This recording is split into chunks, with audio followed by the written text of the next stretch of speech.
Mic check 1 2 1 2. Mic check 1 2. Big shout out to everyone watching. It's Jrod on point. Good morning, good morning, good morning. I'm very happy to be here today, live again with Jrod today. Your brother from another mother, the team to the tango, the gene to the Django, Jrod on point. We are here broadcasting from the greatest wave of YouTube true crime. Today we're talking about Rex Heuermann, the Long Island Giglio Beach sex worker serial killer, guilty plea. What we're going to talk about this case, I think there is a lot of things that we could learn about this case. First and foremost, a little background about this case is that I remember back in the days when I was a youngin, I was young. I think in middle school, if I'm not mistaken, I spent a vacation in Long Island with my aunt. Big shout out to them. And I spent I think it was a couple of weeks of vacation at my aunt's house over there with my grandma. And I remember Long Island because it was beautiful. And then when I started, listening these cases happening in Long Island and whatnot after older, it caught my curiosity. But I did mention it here in the channel here and there, you know, while talking about the Idaho for Bryan Kohberger case. Um, I did mention about the Rex Heuermann case because it's IGG. It is all involving IGG. Again, it has all the aspects. It has all the evidence that it goes with that. Again, IGG is not everything. Um, is let's say IGG is like a guidance. Um, in my opinion, I totally disagree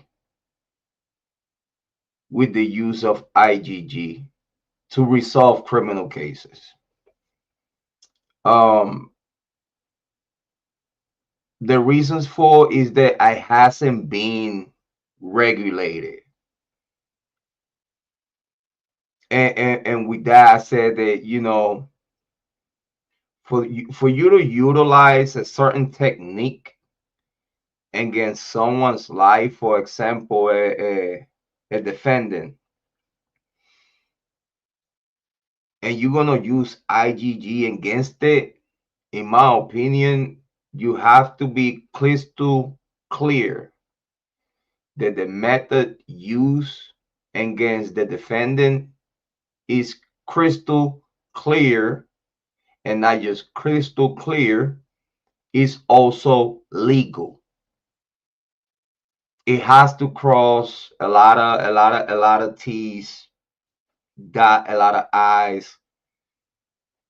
It has to be a lot of audit. It has to be filtration. It has to be looked into because again, it's not fair when you want to use a so-called latest scientific technique or whatnot, modern days procedure to pinpoint, identify DNAs and whatnot. I could only assume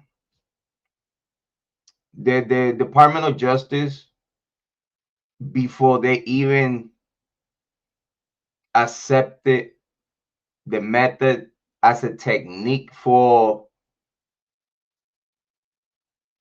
guidance to pinpoint a certain individual, um, yeah, I believe that the system as is used today is used as a roundup to close the gap. I understand that. But at the same time, the IGG system in the way it's used today is very biased. It's a system that is biased, and it's a system that is all about interpretation of the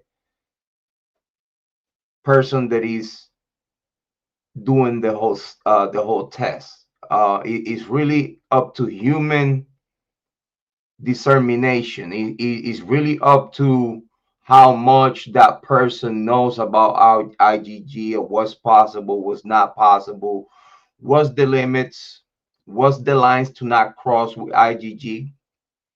Um, Again, as we speak today, the IgG method is very controversial. You know, it seems like now is the norm. It has become the norm that when cases like the Idaho full IgG base, which end up being in the plea, guilty plea, allegedly to save his life. And then now, not long after, we have this one particular case also, we a guilty plea, giving up his rights for an appeal.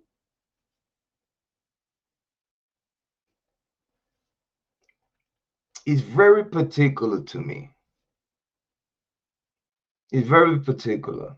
Like I see some angles within this case that I believe we could all learn a big deal about a lot.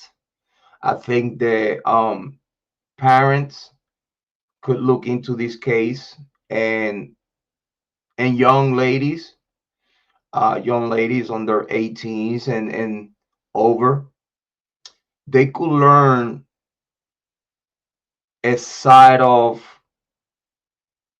the business of sex trafficking, sex workers. I totally understand that we saw the highlights. We saw the press conference. Our due respects to the families of the victims. I wanna start first and foremost. Our due respect to the victims and our due respect to the family members. But I understand that due to the situation is so crystal clear, far as the victims, far as um the work that they were doing around the time of the demise. I believe that all those factors will give a great deal of learning to the whole true crime community. It's a lot to learn here, because we should allow the the young adults to listen to us, the true crime community, talking about cases that people could actually learn. Because these days, modern days, we see a lot of publicity, a lot of people making it cool to be in that lifestyle of pimps and sex workers and whatnot. Is a lot of people glamorizing their their niche. They glamorizing that it's cool to do that, which we totally disagree here. It's not cool to be a pimp. It's not cool to be a sex worker. Um, it's not cool to be a killer. It's not cool to be a serial killer, a thief. It's not cool. So I think that us, the true crime community, should give a little bit of learning, a little bit of teaching